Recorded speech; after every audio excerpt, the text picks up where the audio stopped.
Schneier. Charlie Stross on my right. And according to the description, it's about the growth of the surveillance society. There are proliferating new crowd control technologies, increasingly militarized police forces, and more privatized security. Which means lots of opportunities to write creepy science fiction stories in the future. Until our from Vegas.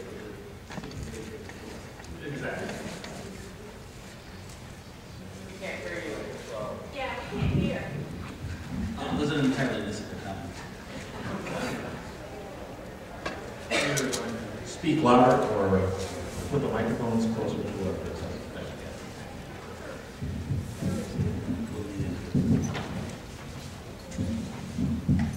Or rely on tech support. Is this audible? So, my experience with the surveillance state is to be an implacable opponent. In my day job, I'm a newspaper editor, which is the longest-standing insurrection. And we've been in the information technology for a couple hundred years now.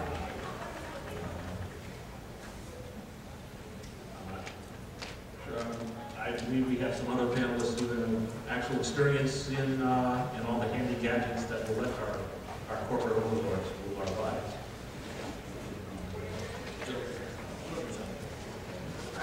I'm going to start with a story. I just read it this morning, and it's from Alternet. And the story is about Target Corporation. Target is doing targeted marketing. And the story is about a teenager who's getting ads from Target for things about pregnancy and childbirth. And her father stormed into Target and demanded, that Target stop doing this. This girl's only a teenager, and why is Target targeting her in this way? The manager, probably blindsided by this, apologized and tried to figure out, where this engagement happened. The next day, the father came back and apologized because, in fact, his daughter was pregnant. He hadn't told her.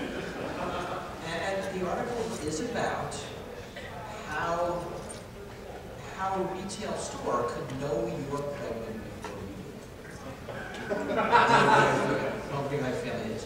And it really is about studying the demographics of purchasing. And the article will go into different things that are purchased by newly pregnant women and ways that the store can effectively know who's pregnant. This is beneficial for ads and for coupons to build purchasing habits. Sounds similar to the case of knowing Right, and the story ends with that if in fact you start sending women coupons about their upcoming child before they've told anybody, they're creeped out. So the way you must do this is you must embed these ads within a larger flyer, which includes ads for lawnmowers and power drills. So the woman in question thinks that everybody is getting this advertisement, and is not just specifically targeted to her. So if we're talking about surveillance, we bring this out as today's data. Well, this is an emergent following from the fact that you are vastly more identifiable as yeah, you probably know the number, but it takes some astonishingly small number. It takes some astonishingly small number of facts to identify a particular individual. You probably know this more detail than I do, or Charlie does. Can I take a slightly countervailing point? This all leaves out exploitive false positives, where, for example, somebody is misidentified as having a particular attribute associated with them. And, the surveillance society is not infallible. My favourite example of a recent malfunction is one from the British newspapers. It probably didn't get over here outside the Funnies. A lot of British towns have CCTV cameras on masts for the use of the police. especially in dense urban centres where there are lots of bars and bands and people throwing up in gutters every Saturday night. And these cameras are monitored by a central police control room, where a camera operator can talk to cops on the ground and direct them to trouble spots. So far, so good. And if you've got a police force that are a bit stretched, it's a very good force multiplier for handling public order. Anyway, late one evening, a camera operator noticed a fellow behaving suspiciously in public. So got on the radio to a cop, a plainclothes detective, and directed him after the suspicious character. And the cop was basically chasing this character for 20 minutes as they ducked and weaved through various streets, being directed to the camera operator, before the cop's sergeant walked into the room and realised that what the camera operator, the suspicious individual the camera operator was directing the police officer to follow was in fact the police officer. He'd spent 20 minutes chasing himself. I thought that guy would never give up. Almost got away too. And the point I'd like to make here is what you have is a useful surveillance system which misidentifies somebody as acting suspiciously, and went off on a wild goose chase. And there are any number of really unpleasant situations that can emerge, whereby you can engage in perfectly reasonable behaviour, misidentify you as a terrorist or an amphetamine manufacturer or whatever. And it is somewhat less fun to be on the receiving end of a police wild goose chase when they break your door down at 5 AM. As Loretta Berry, the head of the NKVD, said, if you have done nothing wrong, comrade, you have nothing to fear. Well, that doesn't take account of basic statistics. Yeah, building on what Charlie said, the panel description kind of starts with the first thought, which is that authoritarian governments will become much more oppressive and much more efficient in their oppression in the future. But to be creative as authors and speculators, you want to start with the first thought and go on to the second and the third, which is they're not very good at much of anything else. Why would they be good at that? And the evidence is much stronger that their enemies are much more efficient at using the technology of social networking and otherwise to overthrow and undermine the authoritarian governments than the governments are controlling us. For example, the Predator drone attacks in South Asia, they're pretty sure they get at least 20% of the people they're actually trying to kill, and then the other 80% are just collateral. Actually, that's an improvement over the situation in Afghanistan in 2002-2003, where they went in more-handed and decided the best way to deal with Al-Qaeda is to go off the locals to tell them where Al-Qaeda were hiding. So they hand out satellite phones to village elders and say, "Here's the phones where Al-Qaeda were hiding." What they haven't realised is you have villagers who've been holding blood feuds lasting centuries in some cases with the guy on the other side of the hill. And you just handed these people a satellite phone to US Air Force headquarters where they can dial in a B-52 strike on the other village. It's perfectly analogous to Bruce Schneier's childhood discovery that gets his company to send an ant farm to anybody who can be named. And it works both ways. The social networking uprising in Egypt last year, the fellow who was responsible for the social networking end of it put together a story, Revolution 2.0. And he mentions that he was the one who released his identity to the larger world by accident, because it had his name in the coding section of one of his email messages. And by the time he was done, 500 people already had it, and they were calling him up saying, "You better take that back quick before they come after all of us."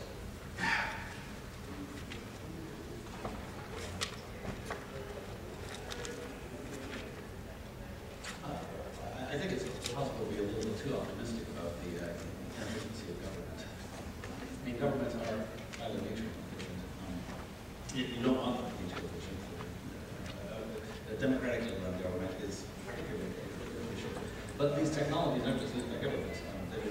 I think that most of us, privileged Americans in this room, are actually more under direct threat of personal damage due to these technologies being in the hands of various organized crime networks, cons, scams, et cetera, et cetera. Yeah, I would rate the risk against corporations first. When I was seeing a lot of this in the news, right? We know what we learned last week that Google was tracking people on their iPhones, even if they had, they said they didn't want to be tracked in opposition to Apple's policy. Tons of apps are sending you their contents of your app. Right. So we had Path, pulling entire address books down. I mean, nothing not done by your Facebook app. There's a couple of issues when you think about government control. Government control is largely soft control. I mean, the problem with government surveillance is that the government is listening to you eventually, and more that you are going to self-censor because the government might. The reason China is so good at internet censorship is not because they're watching everything, but because people think they could be watched at any point, and people self-censor. It's not the great firewall of China. It technologically works so well. It's that every person who owns an internet cafe is told to pay attention to who's doing what, and to report what you see. So it's not just the technical measures of surveillance, it's the social methods on top of it, and then our own reaction to the environment that causes this an environment of control. And so we're talking about surveillance in the 20th century information age. And I want to make several points, and also I do with the microphone.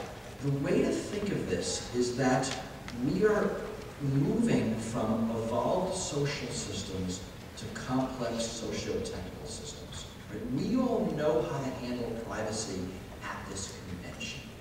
We meet each other, we talk to each other, we'll tell each other intimate things, perhaps. We know how to moderate our relationships. We do it intuitively, we do it constantly, and as a species, we are really good at it. Put this group on Facebook, and suddenly, it's different, right? Facebook is a deliberately engineered system. It is a computer system that will mediate our interactions, and that mediation requires a certain amount of technical know-how. We have to set privacy settings. And what's my privacy setting for the weekend? I haven't a clue. But if we're going to do this on some site, we have to make deliberate choices. Right? It's not that same fluid way we would work. And that's a very important difference. And that in some way facilitates, right? That facilitates target knowing when someone is pregnant. I know Charlie has read this novel. I published it in the U.S. But Conal Ryan, the Finnish science fiction writer who writes in English and lives in Scotland, his debut novel last year, The Quantum Thief, is part of it is set in a city on a far future sort of post-singularity Mars that's a society entirely constructed around an assumption that everybody has powerful personal encryption at all times. Everybody appearing in public appears based on a vague border. And the mores of this society are entirely all about negotiating how much information you're going to open up to between particular individuals. It's very interestingly worked out and kind of a fascinating imaginative endpoint of a lot of this kind of personal self-defense.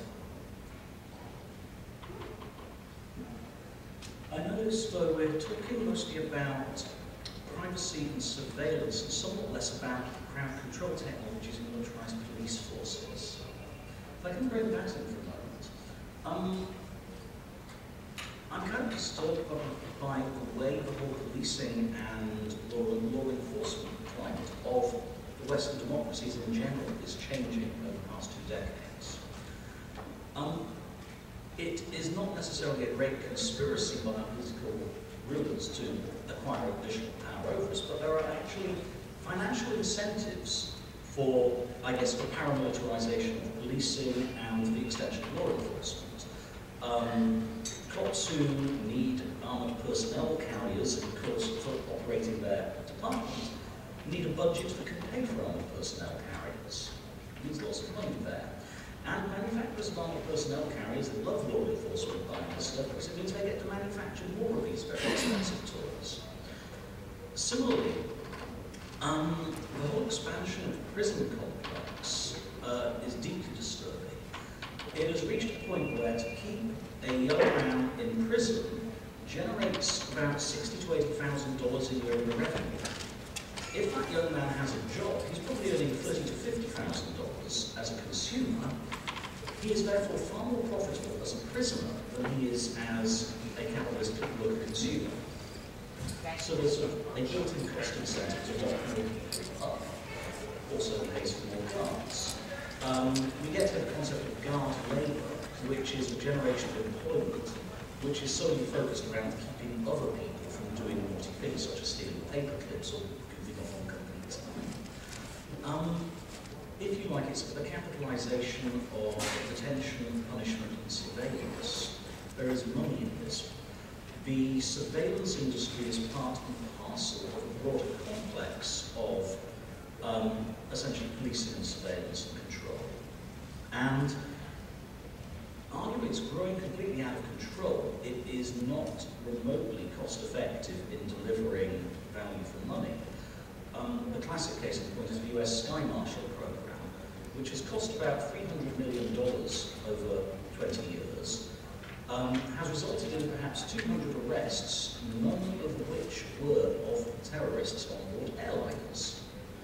And I believe during that time, about 2,000 Sky Marshals have themselves been arrested and convicted of various criminal offences. Yeah, what I was astounded by is the FBI's Project DeLorean, is what I call it. After John DeLorean, who's the car maker, they put him in a hotel room, brought in a suitcase full of money, and then brought in a suitcase full of drugs, exchanged the suitcases while being watched, and then charged him with selling the drugs to the undercover agents with the money. And a jury said, no, that's really entrapment. Now the FBI is finding people with limited mental capacity and offering them all the resources to become terrorists and then arresting them for being terrorists. It started with a group in Florida. The leader of whom said, no, my name isn't Sumi, it's Sunny. And they got them uniforms and they thought it was fun to march around, but that was the extent of it. And right up through the guy who was arrested this week with a vest full of what he thought was explosives that had been provided to him by the FBI. And they still insist this is an entrapment. But all of the vast resources of the FBI, with all of their capacities, doesn't seem to actually find real terrorist cells acting in real terrorist ways.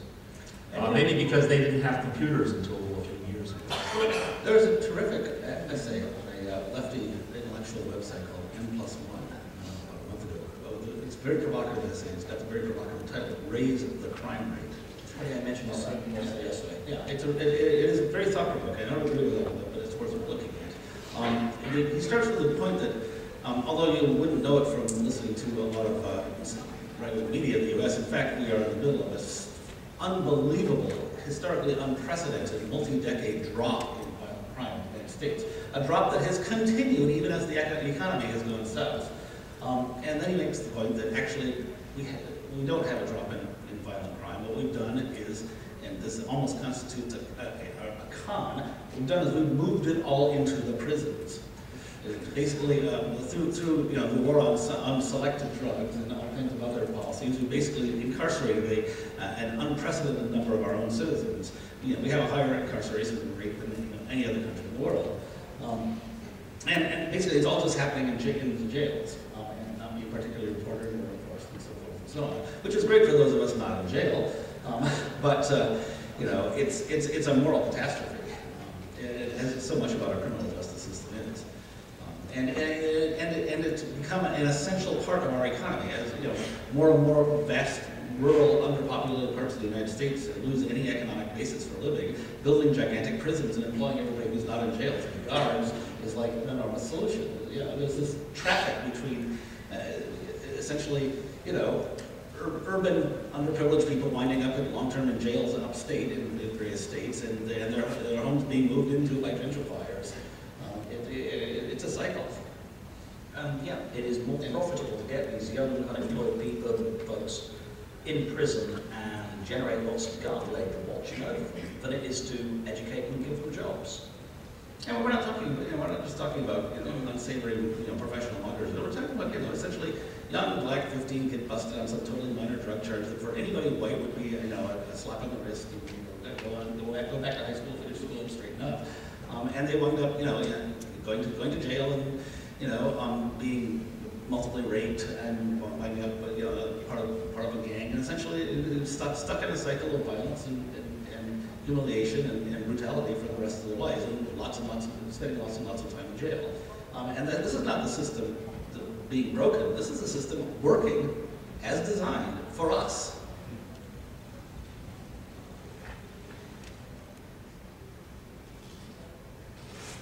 So, how do we get good novels out? Really good storytelling.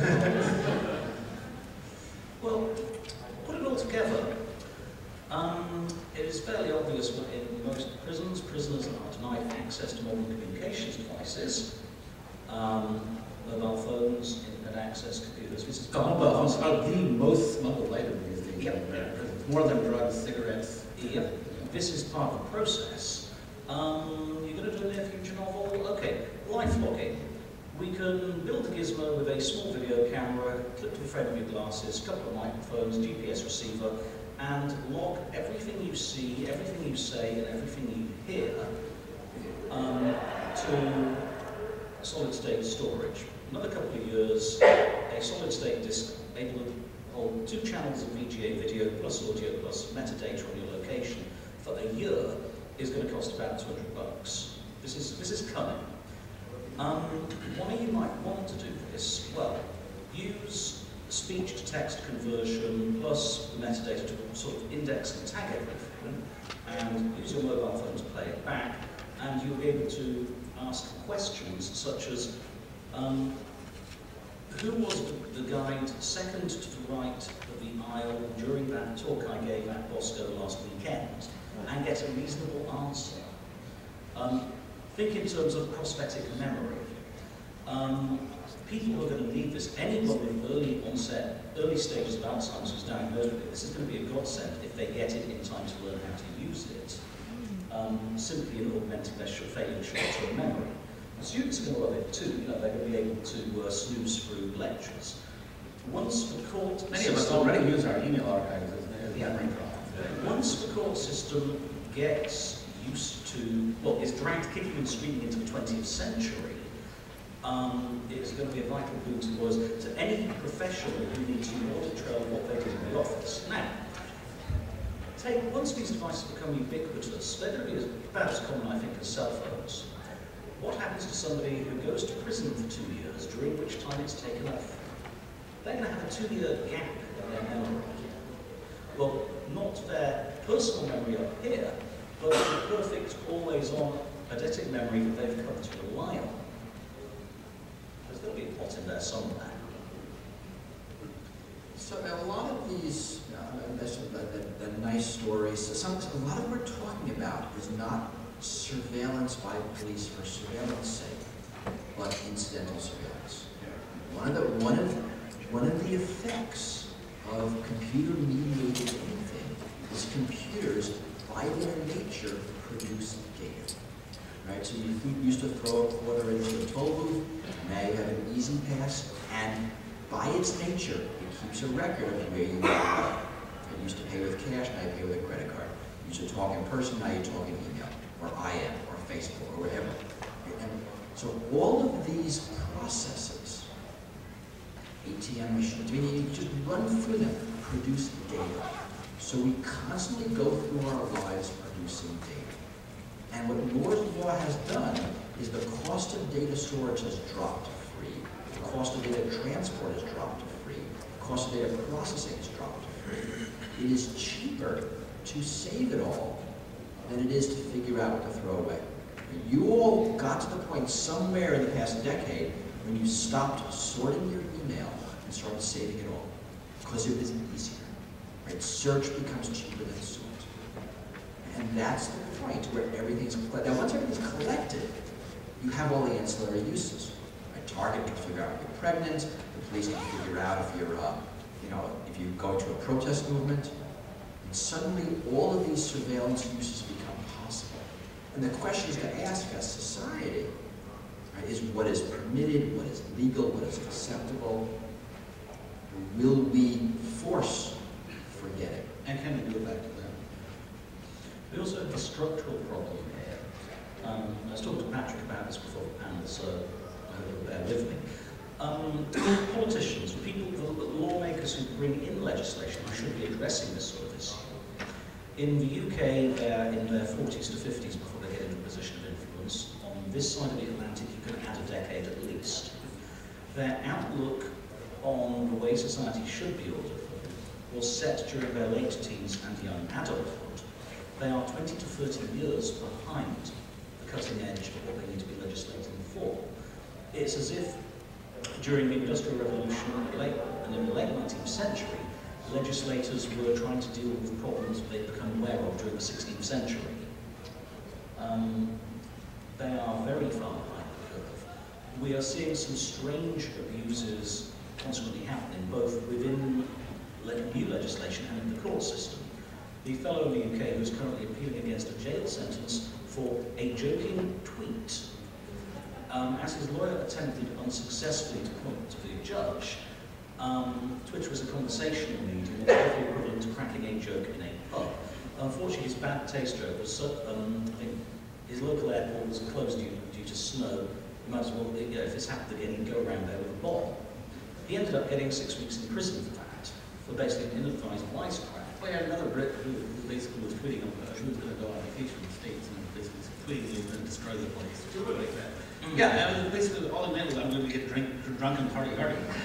But the TSA got hold of the tweet and it kept it on the weekend and never come back. The fellow with the joking bomb threat, it's worth noting, it was initially reported by the person monitoring the airport street feed, who, because of written policy, had to report all threats to the police. The police were required by law to investigate all threats to an airport, even though the cops were of the opinion it was as nonsense. So they had to file a report, which went to the Crown Prosecution Service, who were required to bring charges. It turns out that imploring the citizenry to report every suspicion they can dream up is not actually a great policy. I noticed with interest the recent TSA advice to baristas to watch out for anyone doing the suspicious activity of paying for their coffee in cash. Yeah, this is the FBI flyer about internet cafes, and urging employees of internet cafes to phone the FBI if you see people always paying cash or using encryption on their computers, or a long list of things everyone in this room has done. Breathing. If you're Breathing in a special terrorist way. Yes. So All known terrorists were known to breathe. yeah, what we're seeing, All heroin addicts. what we're seeing is a systemization. I mean, Charlie's story is really interesting because at every point where human judgment could have prevailed, there were rules preventing human judgment. Right? And you can see that in zero tolerance, weapons policies in kindergartens. Well, all these policies are machines for avoiding individual responsibility Right. by the authorities. That's We exactly had right. no choice. They brought an aspirin to school. We had to suspend them, ruin their education, et cetera, et cetera. And this is a function of computerization, of scale, right, of a demand for consistency. We as a society are more and more requiring that rules be followed rather than judgment be followed. And we can make an argument of why that's better, but there's a lot of argument of why that's worse. And as you move into a society with more data, with more information, with more automatic systems, right? Charlie's story, you actually need people. I mean, you could just have a bunch of bots do it, right? It's all rote. So doing it that way scales. Doing it that way is cheaper, is more efficient. mandatory sentencing. It all feeds into that.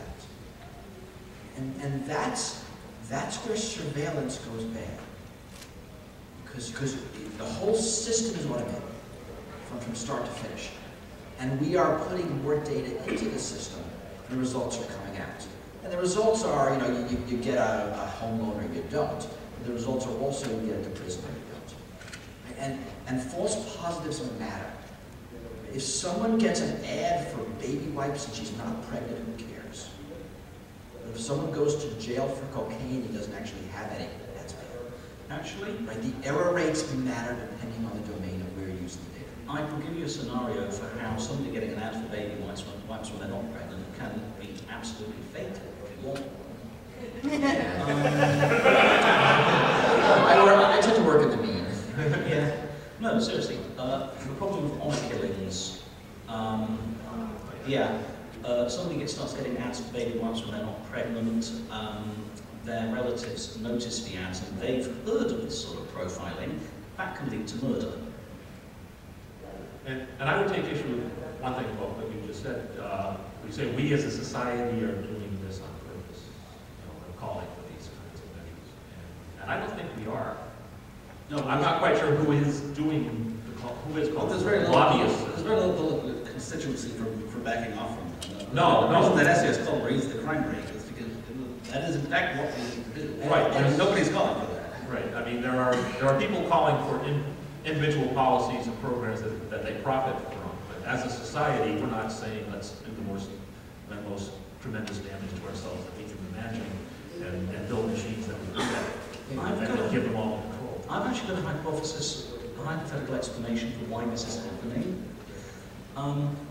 Leaving aside the fact that there is no constituency for rolling back the security and surveillance state, the reason for this happening, the non-discretionary nature of it, is partly an emergent side effect of the fact that we as a culture globally are suffering from acute future shock.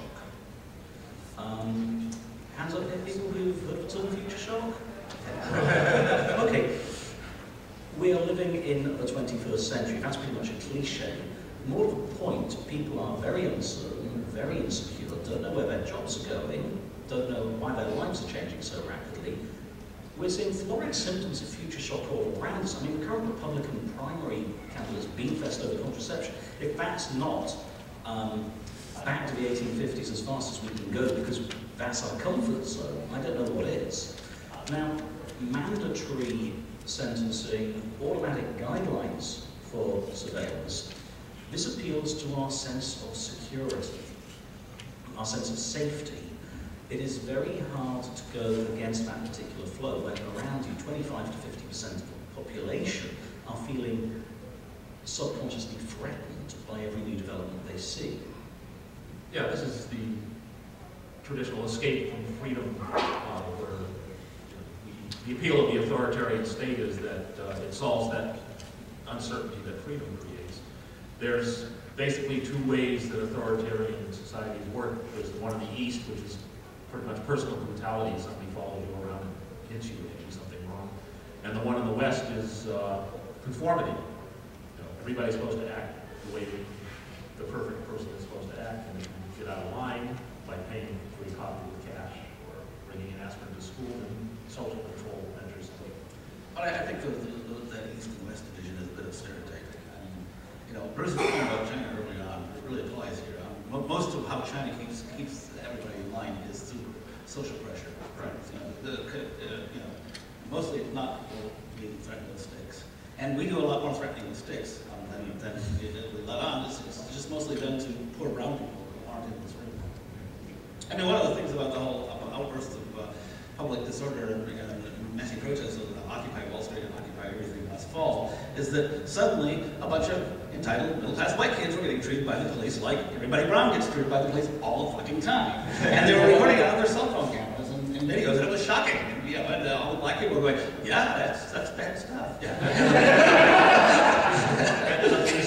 we're over here. And the police response is to grab your cell phone and smash it. Until the court's telling you it's really not. Question? Comment on the idea that society is asking for things that we're perceiving as negative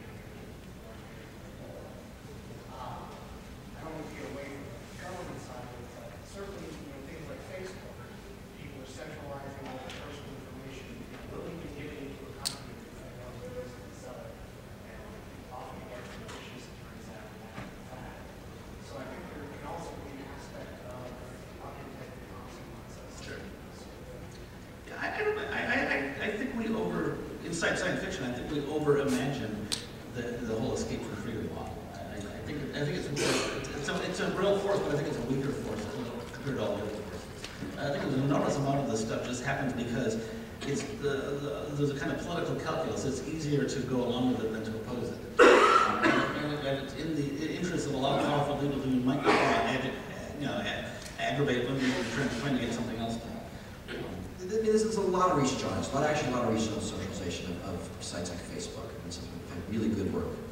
And it turns out, we are generally, as sort of the elder generation, talk about the privacy trade-off and how can young kids be doing this and don't they realize. But in fact, people just follow the social norms. They just want to talk with their friends. They don't get on Facebook, they're invited to the parties. They don't go on dates. And it's not that they're giving up their data to the company. It's that's not what's salient. What's salient is my friends are on this site, and I will be socially ostracized if I'm not. And that is being taken advantage of because now these systems are being created for these purposes. There's a lot of really deep psychology going on in these things. And for the most part, the vast majority of people on Facebook don't have much that needs to be kept private.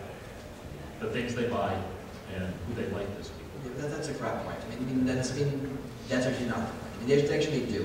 And young people care a lot. You've all been teenagers. You care a lot about privacy. Right? From your friends, from your parents. You spend way more time worrying about your privacy than anybody thought you did. Because it mattered way more than you thought it did. Right? What you said to your friends was a really big deal. Also, what you say on Facebook today will, assuming Facebook is still around, still be on Facebook in 20 years' time.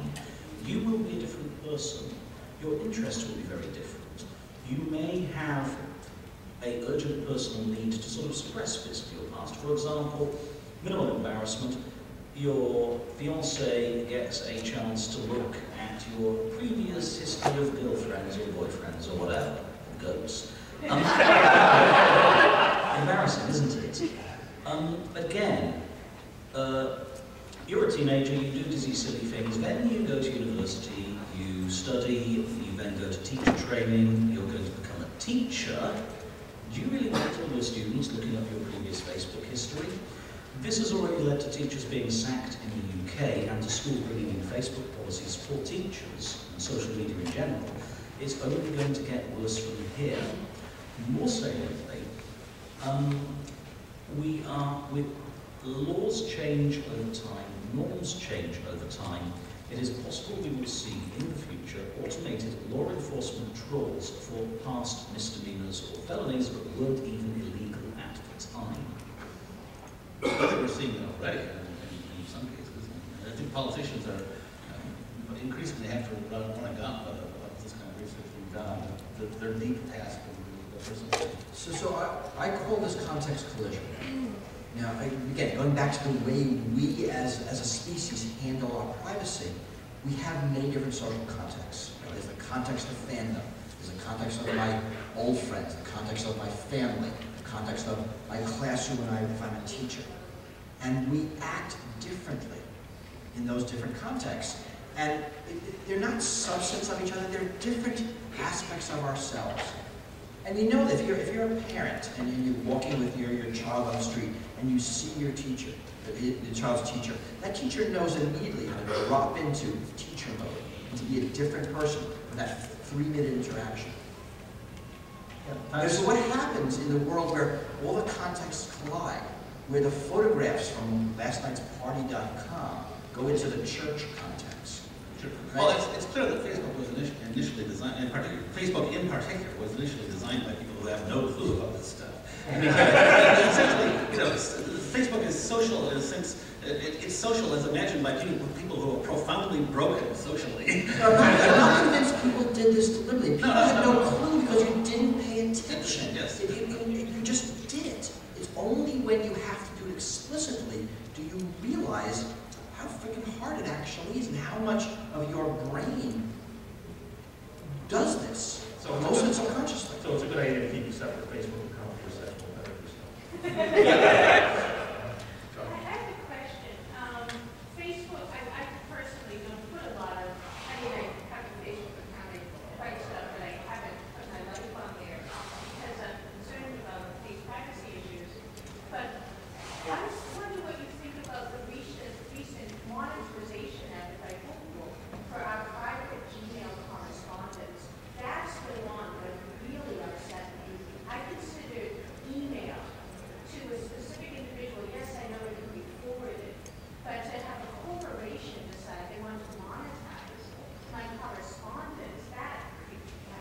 Well, that isn't new. I mean, Gmail from the beginning was going to give context-sensitive ads. Now, I mean, you told the Gmail people, a quote, it was actually a great quote, that having a computer read your email is like having a dog see you naked. I mean, which on the one hand is true, but is beside the point, because once a computer can read your email, the dog can now tell people what you look like, right? That's where the analogy fails. But that's actually not new. This modernization of your conversations, whether on Facebook or on Gmail, they've always been embedded in the business models of the companies. If you want a picture of the person that anything digitized can be forged or without it. It depends how many angles it's being digitized from. My previous earlier comment about life loggers. Imagine you're a policeman trying to reconstruct a scene of street mugging. There were 6 bystanders, all of whom were wearing life loggers. If there's somebody who in the 1950s you might have decided he wanted off the streets, you could sort of collar them, frame them with an ID parade and get them banged up. If you have 6 different people with video streams from different angles, modifying them and faking them is going to be murderously difficult. Worse still, they may not actually be storing all the data on a device in their pocket. They may be streaming it to the internet. I have a card for my main camera, an Wi-Fi card, such that whenever it's within range of Wi-Fi hotspot it knows about, it will upload it offline. I can carry a Wi-Fi router around, take the camera to a demo, and know that if the cop does grab the camera and yank out the memory card or stop the camera, the photos are already on the internet.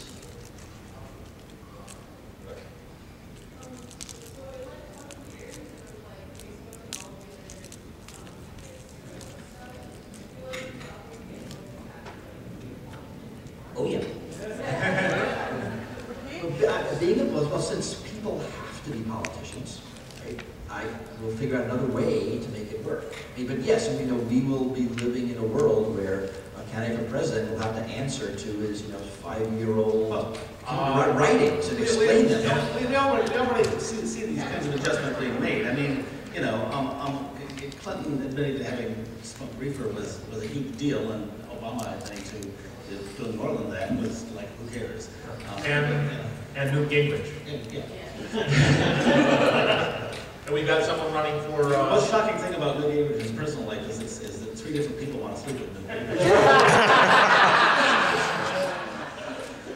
But that everybody knows, and most of his supporters haven't cared.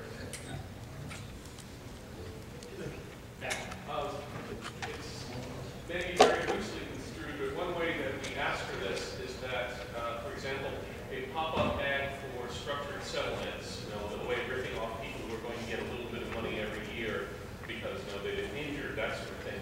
If you click through that, that's generally worth around $50 for the ad, well, at least for Google. And in fact, the targeted marketing works, and the more targeted, the better it works, and it produces higher profit margins. The fact that it works is what makes it happen all the more when companies do it. And a lot of times we don't mind it. I actually don't mind when Amazon lists books that I might want to buy based on the books that I have bought. Actually, see some really good books that I didn't know about because of that. I just enjoy when Amazon consistently recommends that I should check out books, which I, in fact, bought, edited, and published. So Amazon takes that way for all the time. It's got it pretty pegged, right? But we tend not to like it as secondary business. Right? When that data, flows into some other company and combines some other data, and suddenly we're getting ads in the mail for Pampers. Right? So we generally willingly give up our privacy for those primary uses. It's a secondary place. This data tends to make a certain assumption that you're buying stuff for yourself. Leaving aside the fact that Amazon has this hot new writer called Charlie Stross, whose novels I really enjoy, I'm not making that up. A couple of years ago, my wife wanted me to buy some books. I happen to have a US Amazon account, so I ordered a bunch of books for her. For the next 6 months, Amazon was convinced that I was absolutely madly obsessed with Victorian corsetry. Now, if that began leaking out in into the general multi-user, I'm getting some very strange ads. When Christmas rolls around, it might be useful. All the way back. And I think one of the things that happens is human beings are notoriously bad at looking beyond, this is what I want right now. I mean, one of the things 5 or 10 years ago in Massachusetts, everyone simultaneously voted for term limits and re-elected their legislators. And this is human. I mean, humans are actually very bad at making trade-offs far in the future. I mean, we're really good at right now.